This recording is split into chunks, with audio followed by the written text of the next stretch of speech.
इतने दुख दर्द वाले हैं भाई इसी इलाके में, तो क्या हम लोग शेर व शायरी करें। खारी पुल के लिए लिखा पड़ा बात है, आधा पुल बना हुआ है, 10 साल से पड़ा हुआ है। अगर कोई इमरजेंसी हो जाए, कोई बीमार हो जाए, तो उसको पूर्णिया लेके जाने के लिए तकरीबन नहीं तो 5 घंटा लगेगा।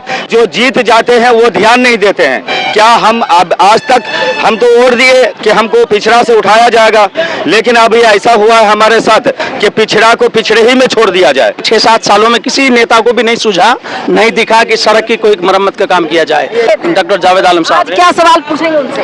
बस सवाल उनसे यही है कि जो हम तमाम गरीब किसान तबके के लोग हैं इस इलाके के, उनके लिए जहां तक शिक्षा की बात है वो तो रहने दीजिए, कम से कम सड़क अच्छी हो जाए, इंसान जो परेशान है उसकी परेशानी में ये कभी काम आए। वोट क्यों करते हैं आप लोग? अरे भाई वोट सिर्फ हम ही थोड़ा करते हैं, सारे इलाके के लोग करते हैं, करना तो पड़ेगा। बहिष्कार करना चाहिए। अगर नहीं करेंगे तो फिर हो सकता है हमारे ऊपर कोई कार्रवाई हो जाए। अपने एमपी को बुलाए, 2-3 दिनों के अंदर वो दिखाए कि क्या हालात है यहाँ पर। उनको वक्त मिलेगा जब ना। क्यों नहीं उनके आवाज पे पहुँच जाते हैं? एक आदमी के पहुंचने से क्या होगा, कम से सभी को पहुंचना होगा। हाँ ठीक है, आपकी इस बात पर हम सहमत हैं। आप लोग सब लोग मिलकर पहली बात कि आपके एमपी हो, विधायक हो, मंत्री हो, जो भी हो, मुख्यमंत्री आपका क्यों ना हो, आप लोग डरे नहीं किसी से। आपसे मंत्री है, आपसे सरकार, आपसे मुख्यमंत्री है, आपसे एमपी है, आपसे विधायक है। आपके पावर से, जनता की पावर से है कि ना कि जनता की पावर से वो है, आप उनके पावर से नहीं है। भाईजान तो सब कह ही दिए हैं, और हम लोग इतने दुख दर्द वाले हैं भाई इसी इलाके में, तो क्या हम लोग शेर व शायरी करें। अपना दिल का दर्द सुना रहा हूँ आपको, कोई शेर व शायरी नहीं है। ये इलाका बहुत पिछड़ा इलाका है और आज तक कोई ध्यान नहीं दिया। हम लोग बीजेपी को भी वोट किए हैं, उससे भी हमारी मोहब्बत है। बीजेपी को भी वोट किए हैं, यहाँ से संतोष कुशवाहा साहब जीत के गए हैं, कभी जावेद आजाद साहब जीते, कभी शाहनवाज साहब जीते, बड़े बड़े जीत के चले गए, लेकिन हम लोग के लिए किसी ने नहीं सोचा। मैं यही कहना चाहूंगा कि आने वाला जो वक्त है, हाँ आने वाला वक्त है, पब्लिक सोच समझकर वोट करे, और जो हम लोगों का विकास करेगा हम लोग उसी को वोट देंगे। लेकिन पहले वो इलेक्शन से पहले तो विकास करने वाला पहचाना नहीं जाता है। पहले आप लोग जो कैंडिडेट कहते हैं मैं चुनाव फाइट करूंगा, उससे लिखित में लें कि आप क्या काम करवा देंगे और करवा कर दिखाओ। अगर आपको टाइम पर जमीन या आपको टाइम पर पुल पुलिया नहीं मिला तो उनको बोलिए वोट की जरूरत टाइम पर नहीं है, 2025 में वोट कर लेना। अब एक चीज समझिए, आज खारी पुल के मुतालिक आपने पढ़ने की बात की, तो लिखने पढ़ने वाली बात बहुत सारी हुई है इस इलाके में। खारी पुल के लिए लिखा पड़ा बात है, आधा पुल बना हुआ है, 10 साल से पड़ा हुआ है। उस इलाके के लोगों को वैसे आना बहुत मुश्किल हो रहा है। अगर कोई इमरजेंसी हो जाए, कोई बीमार हो जाए, तो उसको पूर्णिया लेके जाने के लिए तकरीबन नहीं तो 5 घंटा लगेगा, और आज के डेट में उसको 10 घंटा लगेगा। वो पुल कहाँ है यहाँ से? वो खारी पुल ये आपको बहुत करीब में है, ये हरिपुर के पास है खारी पुल। 10 किलोमीटर दूर। हाँ बहुत। देखिए टाइम होता मैं चलूँ। पूरा इलाका, पूरा आप उस इलाके में जाएंगे, रोना आएगा कि ये पुल अधूरा पड़ा हुआ, आधा उधर बना है, आधा इधर बना है, बीच में खाली है। अगर वो पुल बन जाता है तो बहुत सारे लोग डॉक्टर के पास सही वक्त पर नहीं पहुंचने की वजह से मर जाते हैं। वहाँ हॉस्पिटल नहीं है? कुछ भी नहीं, उस इलाके में कुछ भी नहीं है, कुछ भी नहीं है। कोई स्कूल नहीं, कोई हॉस्पिटल नहीं, कुछ नहीं। अगर है भी तो वहाँ अच्छी पढ़ाई नहीं होती है। आपने कहा कि आप लोग शिक्षा व्यवस्था में पिछड़े हुए हैं, कैसे नहीं पिछड़ेंगे, हम लोग पिछड़ा इलाका है, इसको उजागर कह करके आपके एमपी भी पिछड़ा कहते हैं, आपके विधायक भी पिछड़ा कहते हैं, आपके मंत्री भी पिछड़ा कहते हैं, तो आप लोग पीछे रहेंगे, आगे नहीं बढ़ना कभी। अब एक चीज समझिए कि इतने ज्ञानी लोग पिछड़ा हमको कहते हैं, और जो जीत जाते हैं वो ध्यान नहीं देते हैं। क्या हम अब आज तक हम तो वोट दिए कि हमको पिछड़ा से उठाया जाएगा, लेकिन अभी ऐसा हुआ है हमारे साथ कि पिछड़ा को पिछड़े ही में छोड़ दिया जाए। यही जी हम लोग इस्तेमाल हुए रहे हैं, हम लोगों को इस्तेमाल किया जा रहा है जी। सब समझ जाएगा नहीं, नया हम लोग को चुनेगा 2024 में, 2024 कितना खत्म होगा।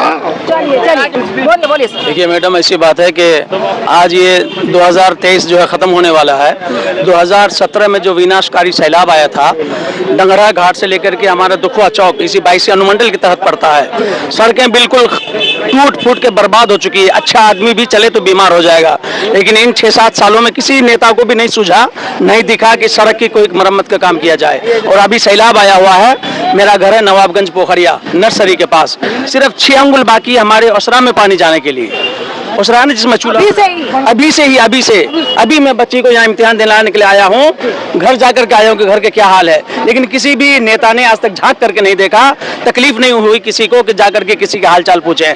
बिल्कुल ये अभी डंगरा से निकलेंगे तो सुबह जब हम आए तो सड़क के किनारे किनारे पानी था, और अभी जब आए ना 12 बजे से पहले पहले तो सड़क के ऊपर से उस पार पानी जा रहा क्रॉस कर रहा है, ये हाल है। और अच्छा आदमी अगर वो दुखवा चौक से या नवाबगंज पोखरिया से बाइक से आए तो अच्छा आदमी बीमार हो जाएगा, हो सकता है कि आते आते बीमार आदमी भी मर जाए, ये हाल है। आपका एमपी कौन है? हमारा एमपी यही डॉक्टर जावेद साहब, डॉक्टर जावेद आलम साहब। क्या सवाल पूछेंगे उनसे? बस सवाल उनसे यही है कि जो हम तमाम गरीब किसान तबके के लोग हैं इस इलाके के, उनके लिए जहां तक शिक्षा की बात है वो तो रहने दीजिए, कम से कम सड़क अच्छी हो जाए, इंसान जो परेशान है उसकी परेशानी में ये कभी काम आए, कौन बीमार है, क्या हाल है, किसके घर में खाने पीने का अनाज है नहीं है। इस सैलाब के मौसम में बहुत सारे गरीब लोग ऐसे भी होंगे जिनके चूल्हे में पानी चला गया होगा, तो क्या उनको एहसास होगा? लेकिन एहसास कब होगा? जब वोट लेने का वक्त होगा। एहसास उस जावेद को देखा आपने? देखा है, लेकिन वो बात कहाँ करते हैं, गरीबों से कहाँ बात करते हैं। फिर वोट क्यों करते हैं आप लोग? अरे भाई वोट सिर्फ हम ही थोड़ा करते हैं, सारे इलाके के लोग करते हैं, करना तो पड़ेगा। करना चाहिए। अगर नहीं करेंगे तो फिर हो सकता है हमारे ऊपर कोई कार्रवाई हो जाए। क्यों कार्रवाई दिए तो हिंदुस्तान बढ़कर क्या एमपी है होती है ना, कि अपने ही इलाके में रह करके अगर अपने इलाके को ये सोच करके वोट करते हैं ना भाई हमारा काम आएंगे, वक्त पर ये हमारा काम देगा, ऐसा होता नहीं है। आज की डेट में आप जाइए देखिए डंगरा घाट से दुखवा चौक तक आप नहीं जा सकेंगे, जिस लिबास में आप आए हैं ना सारा लिबास आपका तर हो जाएगा, इतना पानी चढ़ रहा है रोड के ऊपर अब सैलाब के मौसम में, और इतना गड्ढा है, हो सकता है कि आप उधर से वापसी में तबीयत आपकी खराब हो जाए। तो आप अपने एमपी को बुलाएं 2-3 दिनों के अंदर, वो दिखाएं कि क्या हालात है यहाँ पर। उनको वक्त मिलेगा जब ना, क्यों वोट देने के लिए वक्त होगा उसके पास? वो तो जरूरत पड़ती है तो आता है, जरूरत पड़ने पर वो तो घर घर चले जाते हैं, लेकिन अब हमारी समस्या है ना, हमारी समस्या को सुलझाने के लिए वो थोड़ो बने। आप लोग क्यों नहीं उनके आवाज पे पहुँच जाते हैं?